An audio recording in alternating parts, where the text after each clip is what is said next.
نحمده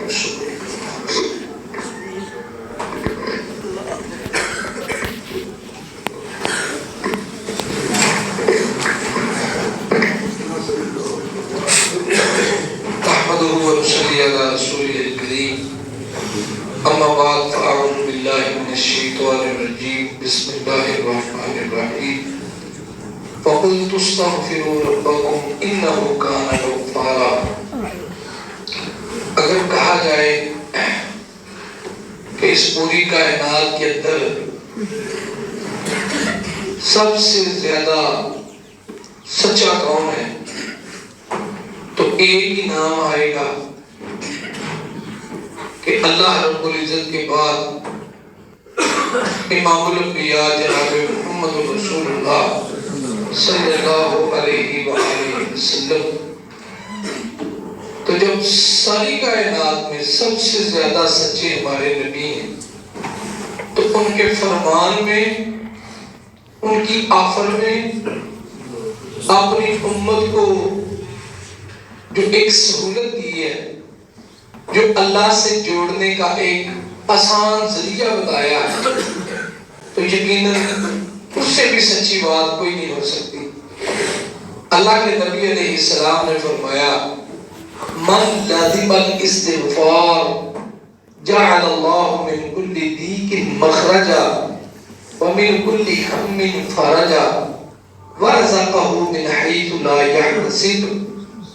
فرمایا جو شخص استغفار کو لازم پکڑ لیتا ہے، استغفر اللہ واتوب الیہ، جو اس کو لازم پکڑ لیتا ہے، بس اٹھتے بیٹھتے چلتے پھرتے آتے جاتے اسی کو پڑھتا ہے، اپنے ہر فارغ وقت میں استغفر اللہ استغفر اللہ استغفر اللہ یا استغفر اللہ واتوب الیہ، یہ استغفار کی اور بھی دعائیں ہیں. اللہ کے نبی صلی اللہ علیہ وسلم نے فرمایا جعل اللہ من کل ضیق مخرجا، اللہ تعالیٰ اس کے ہر بند رستے کو کھول دے گے، اللہ ہر تنگی سے اس کو نکال لے گے. جو جو دروازے اس کے لیے بند ہو چکے ہیں، جو جو رستے اس کے لیے ناممکن ہو چکے ہیں، اللہ ان کو ممکن بنائیں گے. وَمِن كُلِّ هَمٍّ فَرَجًا، اللہ ہر غم کو اس کے لیے کھول دیں گے. جن جن معاملات میں انسان غم زدہ ہوتا ہے، اللہ رب العزت استغفار کی برکت سے اس کے غم کو دور کر دیں گے. وَرَزَقَهُ مِنْ حَيْثُ لَا يَحْتَسِبُ. 3 ٹینشنیں ہیں دنیا کی ایک انسان کو، اور تینوں کا حل ایک چھوٹے سے عمل میں کہ دل و جان سے استغفار. فرمایا تیسرا فائدہ کیا ہوگا؟ وَرَزَقَهُ مِنْ حَيْثُ لَا يَحْتَسِبُ، اللہ رزق وہاں سے دے گا جہاں سے اس کو گمان بھی نہیں، استغفار کی برکت سے. اور اس کے ساتھ ہی سورۃ نوح کی ایک آیت بھی جوڑ دینی چاہیے کہ اللہ رب العزت بھی جہاں کہتے ہیں فَقُلْتُ اسْتَغْفِرُوا رَبَّكُمْ، تمہارا رب تمہیں کہتا ہے اسْتَغْفِرُوا رَبَّكُمْ، اپنے رب سے استغفار کیا کرو. اِنَّهُ كَانَ غَفَّارًا، کیونکہ اللہ رب العزت بہت زیادہ بخشنے والا ہے. اچھا استغفار کا اللہ تعالیٰ کہتے ہیں کہ تم کرو، تمہیں فائدہ کیا ہوگا؟ یُرْسِلِ السَّمَاءَ عَلَيْكُمْ مِدْرَارًا، اللہ تم پر آسمان سے موسلادھار بارش اتاریں گے. یعنی مجموعی طور پہ اللہ رب العزت جہاں جب تمہیں بارش کی ضرورت ہوگی تب بارش ہوگی. اور جس طرح بارش سے مردہ زمین زندہ ہو جاتی ہے، اللہ رب العزت تمہیں بھی خوشحال کر دیں گے. وَيُمْدِدْكُمْ بِأَمْوَالٍ وَبَنِينَ، اللہ تمہیں مال کے ذریعے اور تمہیں بیٹوں کے ذریعے اللہ تمہاری مدد کرے گا. اللہ تمہیں تمہاری اولاد میں جو ایک انسان کو پسند زیادہ اولاد ہوتی ہے، کہنے کہ تو سارے کہتے ہیں کہ بیٹیاں بھی رحمت ہوتی ہیں، لیکن ہر انسان کی خواہش کیا ہے؟ اللہ نے فطرت بنائی ہے کہ ہر کوئی بیٹے پسند کرتا ہے کہ میرے بیٹے دیتا ہوں. اللہ فرماتا ہے اللہ تمہیں بیٹے بھی دے گا، اللہ تمہیں مال بھی دے گا. وَيَجْعَلْ لَكُمْ جَنَّاتٍ وَيَجْعَلْ لَكُمْ أَنْهَارًا، اللہ تمہارے لیے باغات بھی بنائے گا، اللہ تمہیں یعنی روزگار بھی دے گا، اللہ مال بھی دے گا، اللہ رب العزت تمہیں ڈیرا بھی دے گا، اللہ زمینیں بھی دے گا.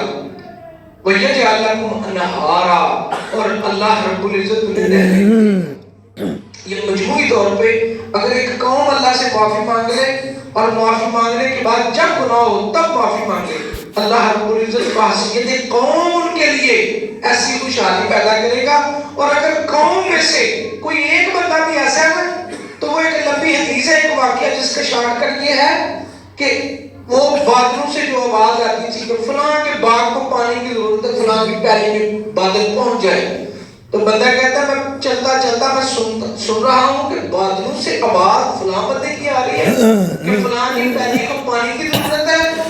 میں بادلوں کے نیچے نیچے اپنے گھوڑے پہ جاتا جا رہا ہوں کہ بادلوں کا یہ ٹکڑا کہاں جا کے برستا ہے، ایک پہاڑ کی چٹان پہ برستا ہے اور پانی ان کھالیوں سے گزرتا گزرتا ایک بندے کی پیلی میں پہنچ جاتا ہے اور وہ اپنی پیلی کے کناروں کو درست کر رہا ہے اس انتظار میں کہ پانی آنے والا ہے۔ جب میں نے جا کے سارا واقعہ سے سنایا تو اس نے کہا یہ میرا اور اللہ کا راز تھا، اگر اللہ نے تمہیں بتا دیا ہے تو پھر میں بھی تمہیں بتا دیتا ہوں۔ پھر اس نے بتایا میرے اور اللہ کی سانجھ ہے، میرا اور اللہ کا معاملہ درست ہے، اس وجہ سے اللہ ساری دنیا کو پانی نہ ملے، اللہ میری پیلی میں پانی پہنچا دیتے ہیں۔ اللہ سے بندہ اپنا معاملہ جتنا درست کرے اللہ رب العزت تمام معاملات اس کے لیے درست کر دیتے ہیں۔ تو یہ چھوٹے چھوٹے عمل ہمیں بتائے گئے کہ ایک 5 وقت کا نمازی جو نماز پڑھتا ہے اور نماز پڑھتا ہے گناہ ہو جاتا ہے پھر نماز میں آ کے معافی مانگتا ہے، ایسا بندہ استغفار پر لازم پکڑ لے، اللہ رب العزت تمام دنیا جہاں کی ٹینشن پریشانیوں کو اس کے لیے ختم کر کے اللہ اس کے لیے خوشحالیاں پیدا کر دیتے ہیں۔ اور یہاں سوچنے کی بات یہ ہے کہ ہمارے نبی پاک صلی اللہ علیہ وسلم معصوم عن الخطا، کوئی گناہ نہیں، پھر بھی آپ صبح اور شام 100 مرتبہ یہ پڑھا کرتے تھے استغفر اللہ و اتوب الیہ، استغفر اللہ و اتوب الیہ، صبح شام 100 مرتبہ پڑھا کرتے تھے۔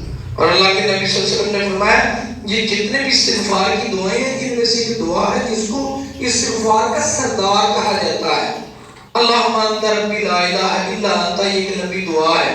فرمایا جو اس کو صبح شام 2 مرتبہ پڑھتا ہے نا، صبح و شام، فرمایا اگر صبح سے شام تک موت آ گئی یا شام سے صبح تک اس کی موت آ گئی، اس استغفار کے پڑھنے کی برکت کی وجہ سے اللہ اسے معاف کر دیتے ہیں۔ اللہ ہمیں سمجھنے پر کر دے۔